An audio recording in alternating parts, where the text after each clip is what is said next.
hei, se on vanha pardi tästä taas. Ei oo muuten kuulunut pitkään aikaa. Mä tiedän, pyydän anteeksi.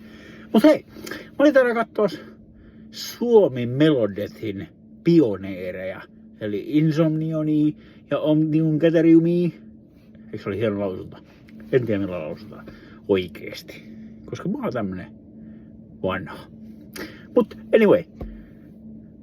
Nyt ihan sellainen pieni tiedoksianto, että jos joku sieltä henkilökunnasta näkee joskus tää video, niin voi vittu, antakaa potkut sillä valomiehellä! Tässä vaiheessa ei vielä tullut sitä puhelimen heittoa, mikä on muodostunut jo vähän sellaiseksi tavaramerkiksi, koska mun pitää selittää.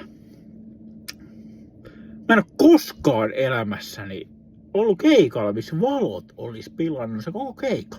Aivan täydellisesti. Mä en tiedä, kuka niistä valoista vastaa niin sillä ihan täydellisesti. Tää keikka oli Tampereen tavara-asemalla, mikä on aika uusi keikkapaikka. Et ehkä tää menee sen piikkiin. Mut mä en tiedä, siellä oli siis sellaisia, teidän pitäisi nähdä se video tai jotain. Mut siellä oli siis valoja, semmoiset perusliikkuvat spottivalo.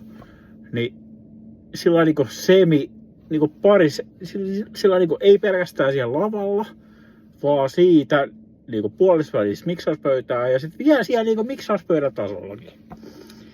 Ja ne liikkui sillä ihan vitun hitaasti ja osoitti yleisöä.